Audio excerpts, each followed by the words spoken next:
My sister's text popped up before I even left for work. I'm quitting my job. You'll take care of us while I figure things out. No greeting, no hesitation, just a demand dressed as family. I stood there, dish towel still in my hand, staring at the words like they'd been rehearsed for years. Then, for the first time in my life, I typed back, "That's not on me." I pressed send, opened my laptop, and signed the overseas contract I'd been too scared to touch. 10 minutes later, Mom's name flashed across my screen. And what she wrote next didn't just test my patience, it ended 15 years of silence I used to call peace. Before we get into it, hit like and tell me, have you ever been the one who finally said no after years of keeping the family together? I used to think being dependable was something to be proud of. My parents sure did.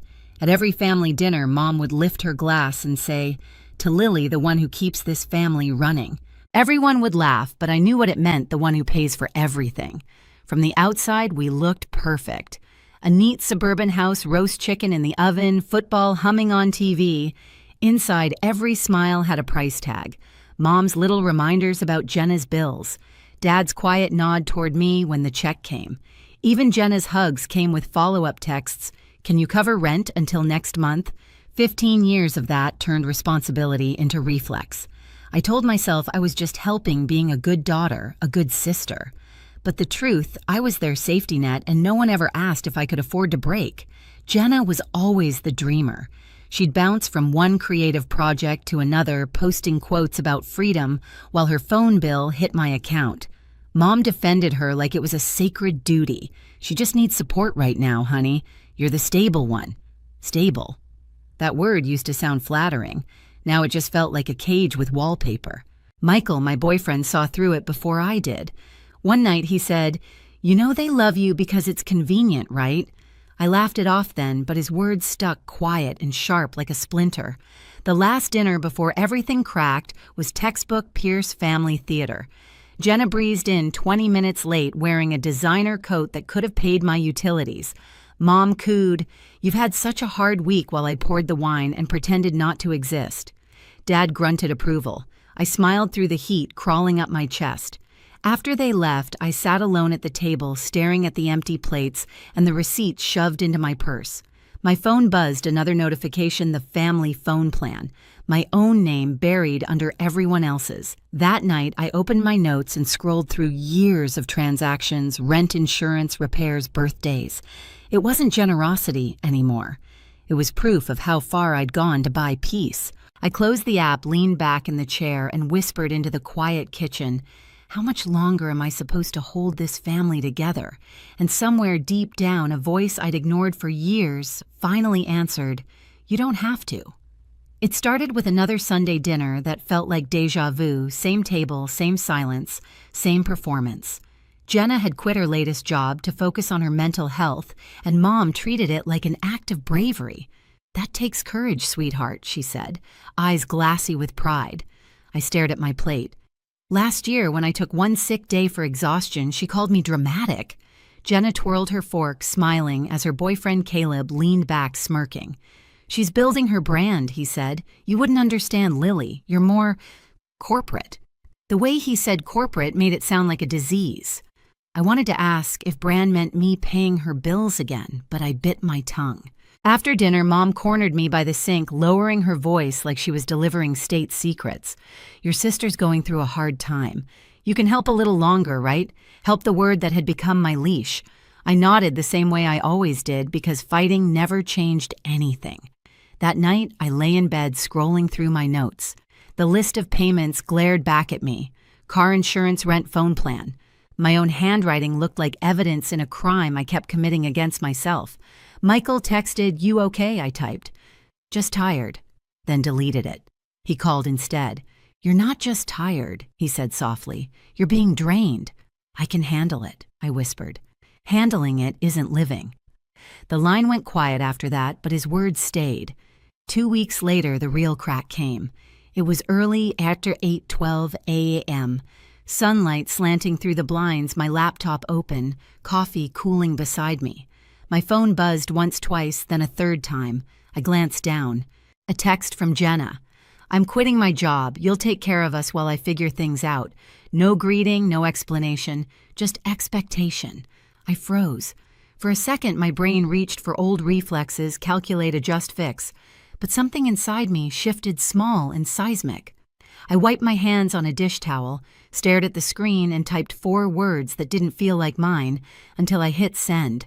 That's not on me. The words hung there, sharp and terrifying. I waited for the wave of guilt that usually followed, but none came. Just silence. In front of me, my laptop chimed a reminder of the overseas contract I'd been avoiding for months. Dublin, start date Monday. I hovered over it, heart pounding. Mom would panic. Jenna would call me selfish. Dad would lecture me about family. But then Michael's voice echoed in my head. Handling it isn't living. I moved the cursor, clicked sign. It was quiet, anticlimactic almost. But deep in my chest, something unclenched for the first time in years. 10 minutes later, my phone lit up again. Mom. Her message glowed on the screen like a warning light. If you won't help your sister, don't come to Thanksgiving. I stared at it until the screen dimmed, and for once, I didn't feel shame. I felt something dangerously close to peace. I used to think silence meant punishment, that if my mother wasn't speaking to me, I must have done something wrong. But that morning, when her message came, if you won't help your sister, don't come to Thanksgiving, the silence that followed didn't hurt. It felt clean. I set my phone down and just listened to the hum of the fridge. No shouting, no guilt trip, no demands. For the first time in years, the quiet belonged to me. Then I turned to my laptop. The Dublin contract still sat open from the night before, waiting like a dare. Housing included relocation, covered start date Monday. Every excuse I'd made, Mom will panic. Jenna will crumble, sounded childish now. I clicked confirm. It didn't feel triumphant. It felt still, like stepping into a room where the air finally fit my lungs. Then I opened my banking app. The list of recurring payments I'd ignored for years filled the screen: family phone plan, Jenna's insurance, electric bill for my parents' house. My thumb hovered over cancel and trembled just once.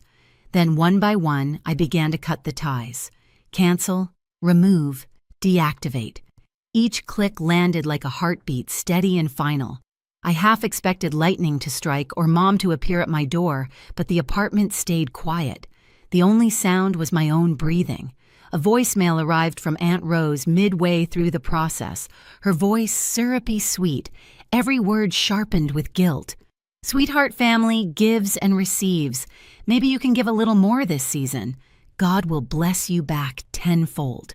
I deleted it without listening to the end. By afternoon, I drafted something new exit plan. It wasn't dramatic, just bullet points. Remove name from phone plan. Unlink Jenna's car insurance. Cancel utilities tied to parents' address. Freeze shared credit line. Transfer savings. I stared at the list, the weight of it both terrifying and exhilarating. Michael called that evening. You did it, didn't you? I think so, I said. I finally said no. He paused. You didn't say no, Lily. You said yes to yourself.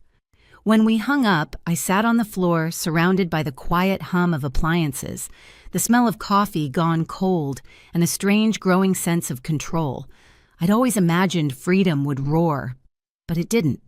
It whispered. That night, I packed a small suitcase, passport, work clothes, a photo of me and Michael at the lake. Everything else could stay. At 6:47 p.m., my phone buzzed again. Mom, family meeting tonight, 7 sharp. Then you will be here. I stared at the screen, then typed back simple and calm, I won't. At 6:52 p.m., the doorbell rang. For a moment, I didn't move. The sound echoed through my apartment, sharp and insistent, cutting through the quiet like a warning. When I checked the peephole, Dad was standing there, work shirt still buttoned, face flushed, jaw set like granite. Open the door, Lily, he said, his voice low. Don't play games. I kept my hand on the lock. I'm not. He muttered something about disrespect, about how I'd been different since getting that new job offer. Then his footsteps faded, leaving only silence and the faint hum of the hallway lights. I leaned my forehead against the door and exhaled. They weren't coming to talk. They were coming to win. An hour later, my phone buzzed again. FaceTime. Family meeting.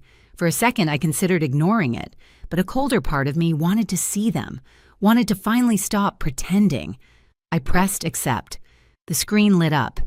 Mom was in the kitchen, arms crossed, apron still on. Dad sat at the table beside her beer bottle, half empty. Jenna was next to him, eyes puffy but perfectly framed in the camera. Caleb hovered behind her, scrolling on his phone, smirking like it was all a show. Mom's voice came soft, rehearsed. "Can we please talk like adults?" I forced a small smile. "That's what I've been doing." Jenna jumped in. "You embarrassed us, Lily. You made me look like a beggar." I kept my voice even. "You sent a demand." I declined. Her lower lip trembled, the same move she'd used since we were kids. "You don't believe in me. You never have." "That's not true," I said quietly. "I believed you'd grow up." Caleb laughed under his breath. "She's so uptight. No wonder you're single half the year." My eyes flicked to him. "Do you even hear yourself?" He shrugged. "Just a joke." Mom's patience snapped. "Enough, Caleb." Then she turned to me, voice sharpening. "Your sister's business could change her life. She just needs someone responsible on paper." Dad leaned forward, hands clasped like he was negotiating a deal. "It's not even risky. A small loan. $150 tops. You'll co-sign, that's all." I repeated the words slowly, like tasting something bitter. "You're asking me to guarantee a $150,000 loan for someone who quit her job last week?" Mom's tone hardened. "Don't be dramatic. We raised you better than this." That was it. The click. The sound in my head when something finally breaks, but not loudly. Quietly. Cleanly. I took a deep breath. "You didn't raise me to say yes," I said. "You raised me to survive saying no." Silence. Real silence. The kind that fills a room and presses against your ribs. Dad's face flushed red. "Watch your tone." "I am," I said evenly. "It's calm." Mom's eyes narrowed. "So that's it. You're walking away from your family. I'm walking away from being your financial plan." Jenna's voice cracked. "You're punishing me for being different." "No," I said. "I'm setting boundaries. There's a difference." Her eyes filled again. "You think you're better than us? I think I'm tired." Mom slammed her hand on the table, the sound echoing through the speaker. "You'll regret this, Lily." I nodded once. "Maybe, but at least it'll be on my own dime." And before anyone could speak again, I pressed end call. For a few seconds, all I heard was my own breathing. The apartment was dim, the last bit of daylight slipping through the blinds. I looked down at my phone messages pouring in, one after another. "Mom, you're cruel. Dad, you'll apologize when this blows over. Jenna, you destroyed this family. Aunt Rose, forgiveness heals, sweetheart. God sees your heart." I turned the phone face down. The silence that followed wasn't empty, it was sacred.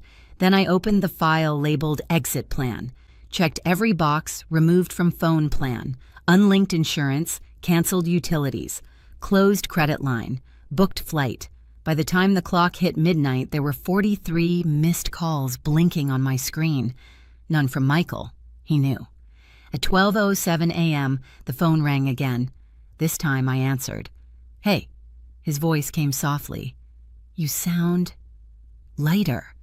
"I think I'm just done," I said. "Then do something about it.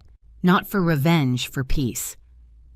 After we hung up, I stared out the window. The street below was quiet, empty, the kind of calm I used to envy in other people's lives. For once, it was mine. By morning, the retaliation began. A Facebook post from Mom about ungrateful children, a text from Aunt Rose with a Bible verse about forgiveness, a cryptic story from Jenna. Sometimes the ones you love hold you back. They wanted shame to be my punishment, but all I felt was relief. That afternoon, I finished packing.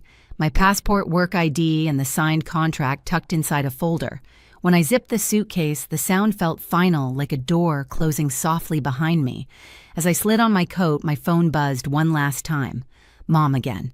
"We won't forget this," I typed back slowly, each word deliberate. "Neither will I." Then I powered it off. Outside, the air was cold but clean.